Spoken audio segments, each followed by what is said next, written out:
Hi. Hello there. Welcome everyone to South Bay Wellness Lunch and Learn Live. We're so excited to have you here today where we are sharing tips and tricks for all sorts of things. Today's topic is, of course, stress management. And I missed you all last week. So, Carissa, did you have a stressful week or a stressful weekend? No, it was pretty good. We had a celebration this weekend, so that was a lot of fun and very nice. But still, even I feel like even when happy things are happening, right? There's a lot of moving parts. There's a lot of things to do, and I know my life can get overwhelming with, because as you're entering in, even something fun, you still have those to-do lists. You still have, other personal commitments, other, work demands or, now social demands. And I just feel like life is already so fast paced that Yeah. it's really easy to put like that self-care on the back burner. Mm-hmm. And managing that stress, I feel like, is really key to keeping ourselves healthy and balanced. But I know for me, I sometimes do. I'm like, I have no time to meditate today. Well, there's so much I want to talk about, and meditation is certainly one of them for sure. But I want to point out a couple things, and I think this is really important, is that stress is not always bad, right? Like we can 1000%. actually use stress in a way that is positive. And one of my favorites, so when I was teaching at Hofstra, I always, we're talking about doing health differently. And I always wanted my students to understand all the different sides of things. And of course, we are always taught stress is bad, stress is bad, stress is bad. And yes, stress can have a negative impact on our health. But for those of you who are interested, there is a great TEDx talk by Kelly McConigal. Yes, I saw And that. yeah, and I think the talk is called like "Make Stress Your Best Friend" or something like that. Mm-hmm. Look it up. But Kelly McConigal, and she makes a really important point. So she spent her life engaging in research on stress and how it impacts health and all of that. And she came to the realization like, oh my gosh, maybe stress isn't that bad. And do you know why? Well, number one, stress can, like some level of stress can cause us, motivate us, have our reach our goals, have our do things. But what she found was that it was our perception of stress, right? Like what's considered stress that makes a difference. So we can we can approach life in different ways. We can approach life as always being stressed out, and you know who those people are, or when you are in that space, right? Like, no kidding, I can be in that space like, oh my gosh, I'm so stressed, my head is going to explode, I got this and that, and this kid is asking for that, and that kid's crying over there, and I'm like, oh my gosh, right? Or we can shift our perspective and how we're viewing all the different things in our life, right? And literally bring our body into a calmer state. Mm. And then we can still have those things that are occurring, but not be drawn into that craziness where now it's having a negative physiological impact. So Mm-hmm. I want to point that out. I mean, we're going to talk about a lot of different ways to manage stress and how to do that. But most importantly, it is for us to remember that we do have control. We are in the driver's seat if we choose to be, in terms of what our perceptions and beliefs are about what's happening outside of us and around us. It's a very powerful place to stand from. I agree. Yeah, Yeah. that was a very good TED Talk. I watched that too a little while ago. I think it's like a year or so old, maybe. But I was fascinated with her studies too on viewing stress as something beneficial, right? Like you just talked about, like how it can motivate us, and obviously, unmanaged stress will Yeah. actually be harmful for us. But I think most of us are very aware of Yeah. it, and those like short bursts of stress can, like you said, can really be motivating. So that's a really good point. I have to remember that myself now that you just said it. I'm like, oh yeah. Yeah, I'm going to put the link right in the chat box here. It's from 2013. Oh, okay. It's how to make stress your friend. So I put that link in the chat box or the comment section for everybody. By the way, give us a shout out. Tell us hello. Let us know that you're watching and share with us some of what you do to help manage stress in your own life. And Carissa, I think you pointed out some really good things too about stopping and being present. So, preview of my coming TED Talk. And I've got 2 books coming out within the next couple of months here. One that I participated in, one that is a powerful tool for everyone to begin to use. But, we live in a world that is full of distractions. And sometimes we've really just got to get ourselves to that place where we can just pause and just kind of be in the present moment with ourselves, connected to ourselves. And when we do that, that stress begins to dissipate, right? Because a lot of that stress comes from being, feeling like we're out of control. And so, how often do we feel that way? How often do we feel like we are being run by life versus running our own life? And I think that's a big space where we do end up feeling stressed out. So that's an important piece. Yeah, I think that's a really great point because I'm just, as you're speaking, I'm thinking of just my own personal, how sometimes stress can, like you said, run my life. Mm-hmm. And so I think that's like the automatic response. But when I can use stress as a cue to pause and take that step back and be like, okay, is this helping me grow? Or do I need to really like practice mindfulness and rather respond to the stress rather than react to the stress? Yeah. Yeah. And I think it's a good thing too. So I do like to use stress as a teaching tool for myself because you can check in with yourself and be like, okay, so I notice that my heart's racing a little bit faster. Maybe my breathing is shallower. I'm feeling a little like uneasy. And I can check in like, okay, where is this coming from? Why am I feeling this way? What part of this is really stressful? Right? I know one of the biggest stressors for me sometimes is time because I've got a lot of things on the schedule and I have to stop and breathe. And, one of my favorite lines from Jean-Louis Rodri is, I have time. And so that is like implanted in my brain. And so I have this constant, when I'm feeling that way, the first thing I say to myself is, I have time. And you'd be so surprised that when you repeat that to yourself, it brings you straight into the present moment because you're not in the past, you're not in the future, you're right there in that present moment. And it gives you that enough of that relief to kind of catch yourself and bring yourself into that calmer state, into your body, into being present and aware. So I have time. Use it. It's magical. I love that. And it reminds me, I use something similar to where I feel that heightened sense of emotion and I tell myself I'm at a 0.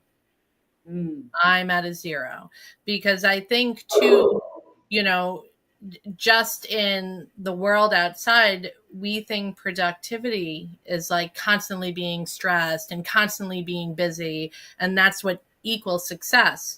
Yes. So many of us, when, we're taking a step back, we sometimes have to deal with those feelings of like, we're lazy or we're this or we're that.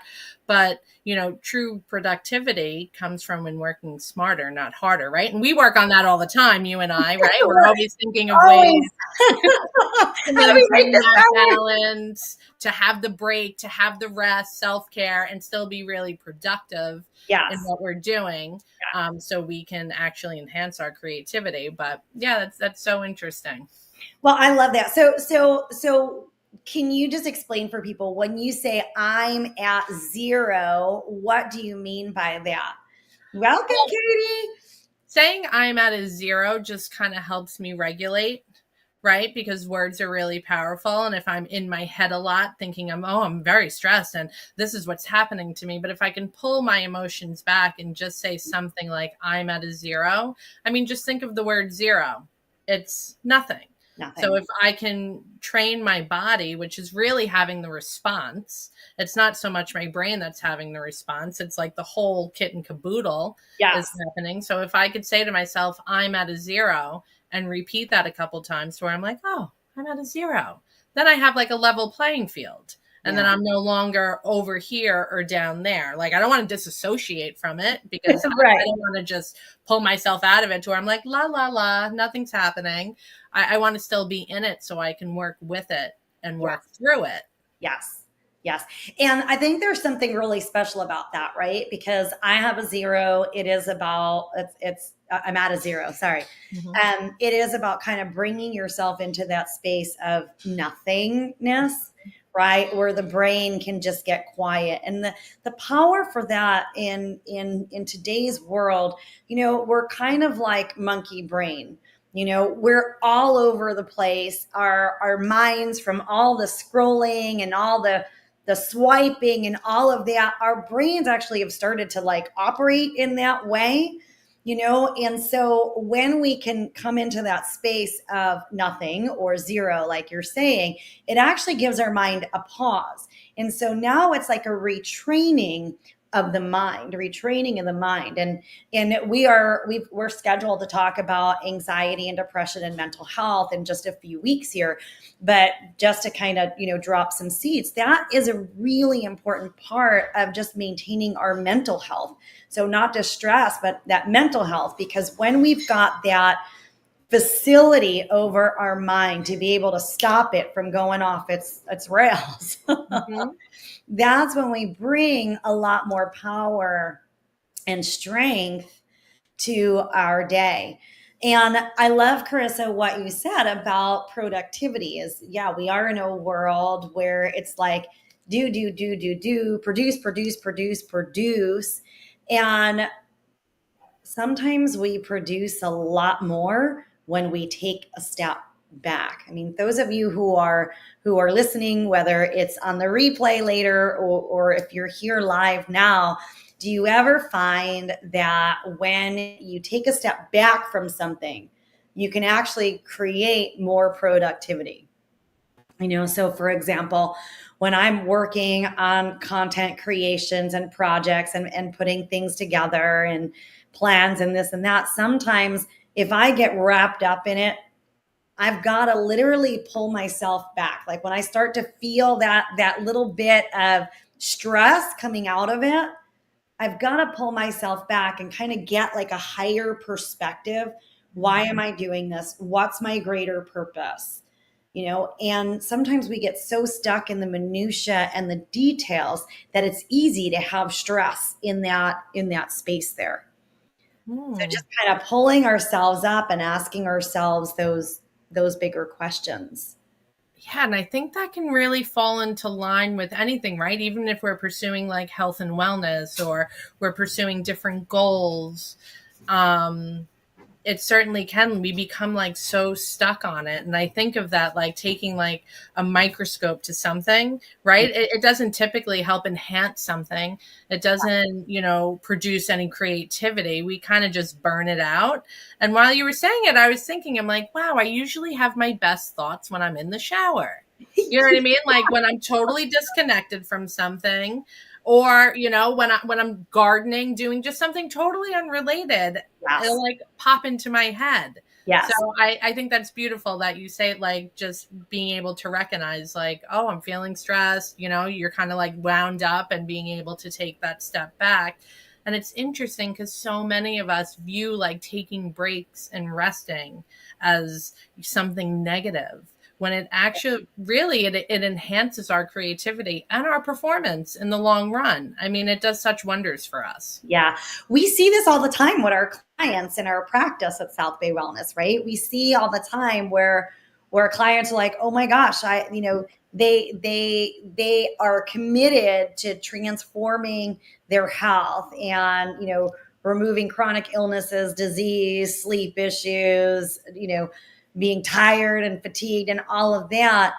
And then we'll be meeting with them, and they'll be talking about all of these things and how they have no time for themselves, and they can't do this, or they can't prepare a healthy meal, or they forget to eat, or they just, there's nothing else available. They were so hungry at the end of the day that they just grabbed whatever, or they haven't made the time to exercise, or they haven't made the time to meditate. I mean, can anybody relate to any of these things? I'm sure, right? Put a me in the comments if you relate to any of these. But you guys, what happens is we forget to stop and take care of ourselves, right? We forget to set up the boundaries and put ourselves on the priority list. And the truth is, I mean, I probably overuse this example, but it is like that whole oxygen mask, on the airplane thing. Like, if we don't take care of ourselves, then at the end of the day, we can't serve or take care of anybody else. I know for me, it's really important. Like, I have my morning routine. And if I don't have my morning routine, right, then it can kind of set me up to not have the most powerful day. Like, I've got to do my exercise in the morning. I've got to do my meditation in the morning. I've got to make sure that self-care is an absolute priority. And it's hard, like this last week, as you guys know, has been a whirlwind for me. I had a business conference at the beginning of the week. Then I came home.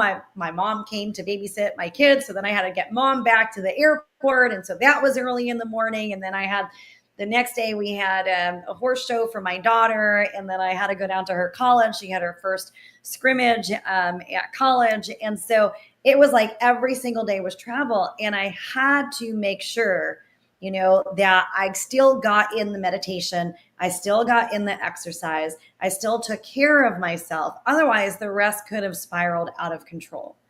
And so when we give ourselves those boundaries, when we give ourselves that foundation, then we sit back in the driver's seat. Again, that control being a really big thing, right? So no, I don't have control over the schedule, but I do have control of saying, I'm going to do this, right? And make sure that this happens. And no, did I do my hour-long meditation every single day? Nope. There were days I had to do 20 or 30 minutes in the morning, and then another, the rest of the time in the evening, so that I could make sure that I could fit it in during my day, but boundaries, you guys. Anybody know they have like an issue with boundaries? So anybody know that they have that? Type me in the comments and what your biggest boundaries are. I know for me, it's usually my kids, right? It's like kids need something. It's like everything drops and off we're running with the kid stuff. But sometimes we've got to, even if it means getting up earlier, make sure that we put ourselves on that list. I mean, what about you? How do you make sure that you've got your boundary set up so that you are taking care of yourself, so you're not being run around in all sorts of directions? Well, I think for me, it was also a mindset shift, because I was always in the mindset of like all or nothing. Mm-hmm. So if I didn't have the hour, then I'm not doing it at all. If I, didn't eat healthy at one point in my day, well, then it all goes, for the rest of the day. And I recognize that, again, doing things like that just sets me up for stress. Yeah. One, it just feels very stressful. And two, I'm breaking a commitment to myself. Yeah. So I've just tried to shift it in my mind to like, it's not a challenge. It's a commitment. I'm making a commitment to myself. So if I don't have time for an hour meditation, even if I don't have time for 30, I'll do 5. If I can't, go to the yoga studio in the morning because I'm pressed for time, let me just do 5 minutes of stretching. I love to go on the private Facebook page and do some of the workout videos. I think it's great. We post ones that are really time orient, like, here's 20 minutes for arms, here's 10 minutes HIIT.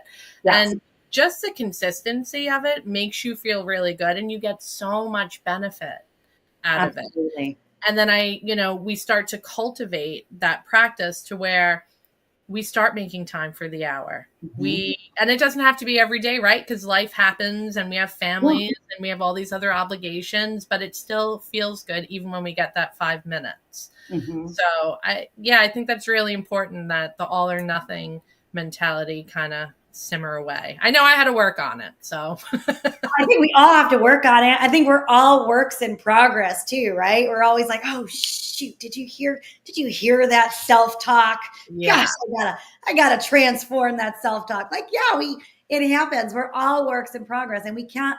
So, there is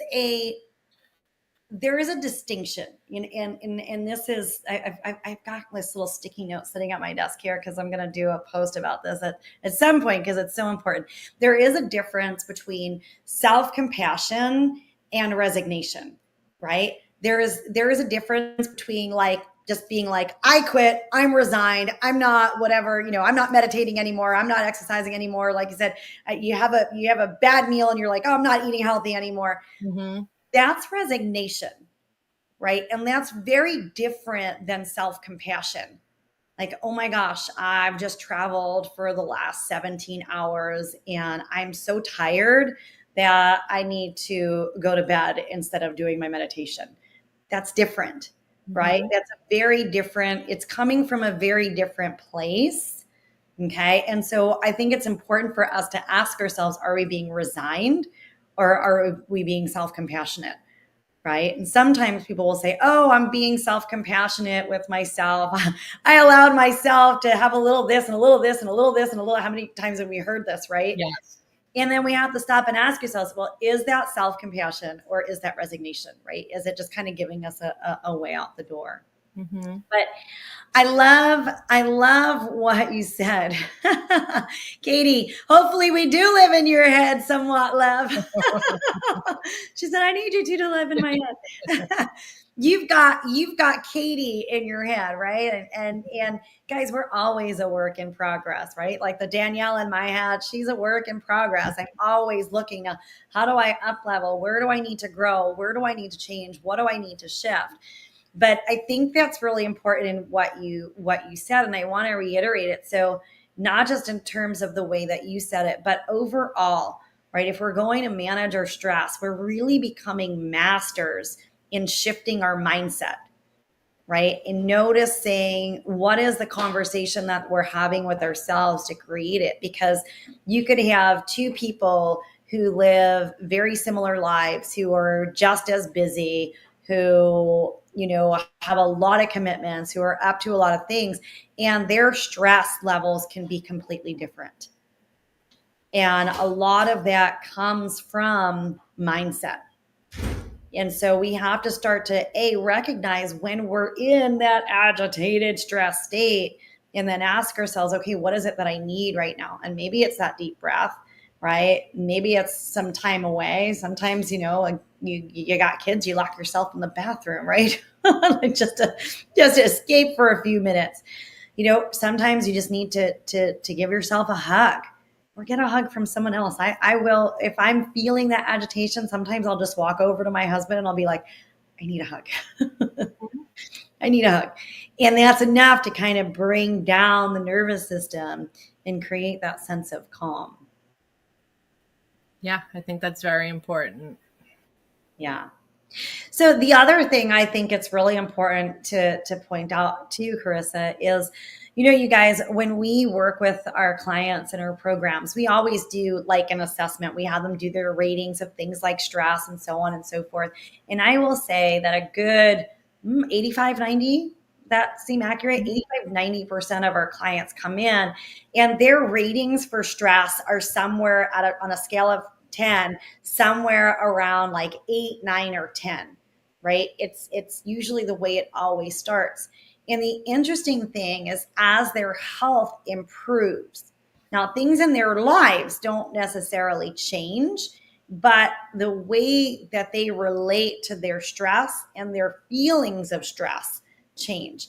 And it makes sense, right? Because if we're not sleeping well, if our diet's not great and we're having all these immune responses to things, if we're having joint pain, like you can imagine that your tolerance totally decreases.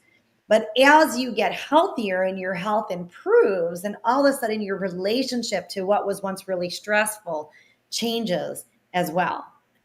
And you're also, as you get healthier, I think a lot of what we stress in our programs too is really connecting with your body, feeling what's going on in your body, understanding your body. So when we can connect more, then we have more of that opportunity to shift and change mindset and so on and so forth. So as you focus on getting healthier, that shifts your relationship with stress as well. Yes, that's very powerful. Yeah. People say, oh, I was stressed out. So on. I'm just using chocolate cake as an example because I always use chocolate cake as an example. But they'll be like, I was so stressed. I had a piece of chocolate cake or whatever your chocolate cake is. Right. But then for a lot of people, the sugar or the gluten or the things that they're reacting to actually creates higher levels of stress. So as we can become more conscious and more aware and make better choices because we're more conscious, that we don't end up with that. Literally, it becomes like this spiraling, out of control thing. And ultimately, just how you were relating, like sometimes I go to my husband for a hug, that's what people are ultimately doing with food or whatever other thing that they're using outside of themselves, because it's just for comfort. People just want to feel comforted in that moment. So we find ways to give ourselves comfort without turning to things that actually hurt us. Yeah. Not that chocolate cake is bad, but if you're using it as a tool to get yourself out of a stressful situation, then yes, it becomes, it's not. Absolutely. It becomes like a crutch. And I know we have just a couple minutes here, but what you said really sparked something that I know I talk to our clients a lot about. So one of my favorite books, and we're gonna get her on the podcast, but one of my favorite books is Joan Rosenberg's 90 Seconds to a Life You Love. And I share that one with our clients a lot because her book is really about, tapping into the emotion versus pushing it away, right? And her premise, 90 seconds, is that it takes about 90 seconds to ride the wave of that emotion. And that if we allow ourselves to ride the wave of that emotion, to feel it and experience it, even though it's unpleasant, right, then it dissipates versus getting buried and then re-triggered over and over and over again. Right. So it's another thing for us to identify. And remember earlier I said, like, one of the things for me is I have gotten into the practice, right? And it's taken a long time to get here, right? And it's a journey, you guys. It's always an unpeeling of the onion, layer after layer after layer. And you're like, oh, look at that. What's there? It's about having curiosity about yourself and your thoughts and your being and your actions and your behaviors. But for me, it's like when I start to feel any of that, I stop and I pause and I engage with, what is that feeling? Let me feel that feeling, because we do just push, bury, and bury. And that's another reason why things get more stressful. It's because now all of a sudden you've got like all this stuff pressurized in this container, right? And of course it's stressful. It's like, at some point it explodes. And so it's really important to be conscientious about that. And again, experience and feel those emotions as we're going through, because ultimately that helps us relieve our stress as well. Love that. Yes, I think that's very important. And it's something that when I'm working with clients too, we talk about even just journaling for a few minutes, right? If you don't feel comfortable sharing it, or you're not even sure what's happening, because that's very normal too, that we just get the pen to the paper and we just start out. And you can even start out saying, I hate journaling. That's okay. just kind of like free write and start somewhere, and you'll be surprised what happens after 5 minutes of just the places that you'll go and things that you typically didn't recognize, and how you can get that sense of relief. It's something so simple that we can do and so powerful. I think it's so simple, so we take it for granted because we feel all this muck when we're stressed, that we think the healing process must equal that muck. Yeah. But it doesn't always have to. Healing is lots of ups and downs, and sometimes it feels really good and sometimes it doesn't feel so great. Yeah. But, there's other tools that we can use.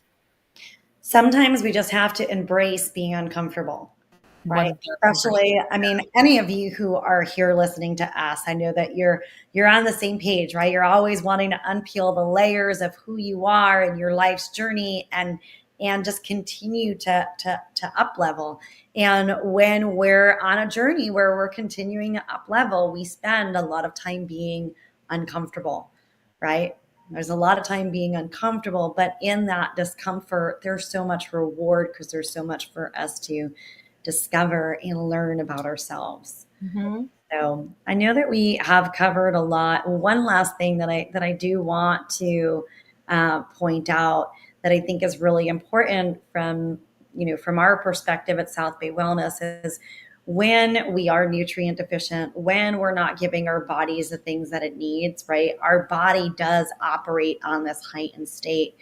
And I would say a lot of our clients come in with adrenal fatigue, right? So if you're not getting enough like really good high quality salts, you're not getting enough B vitamins, your gut is off. Those are all things that must be remedied to help bring down those levels of stress, because it's kind of like a vicious circle. Like one feeds the other feeds the other feeds the other. It's like we got to put a break in that cycle. So if you're in that state and you're just kind of in this constant fight or flight state, then you want to reach out to us because we want to work on that and help you get that resolved, because that's important. Good. Okay, we're a couple of minutes over. Words of wisdom for us to end with. I think my biggest thing for today that I really want you to take away, irregardless of all of that, is check in with your body. Just get present and check in with your body. How about I you? love that. Well, I was thinking, we can't hate ourselves into something better or something of what we want. And I think the conversation, I love how we kind of shifted what stress means, Yes. and that we can just use it as a tool when we harness it in the right way. So, like, just shifting your perception of stress not only can make us feel better, but it also helps us to perform better without really sacrificing our health and happiness. And I love too, because nutrient deficiencies, that all plays a part too. So it's definitely important to get that part of your health in check too. Yeah. Awesome. All right, everybody. We will see you next week for Lunch and Learn Live. And oh my gosh, what is on our agenda for next week? Next week is understanding and managing seasonal allergies. Oh, fun. Allergy time, because it is approaching. So we'll talk about allergies next week. And we look forward to seeing you all. Lunch and Learn Live here next week, 12:30 p.m. Eastern Standard Time. All right, guys. All right, bye. Have a great day. Bye.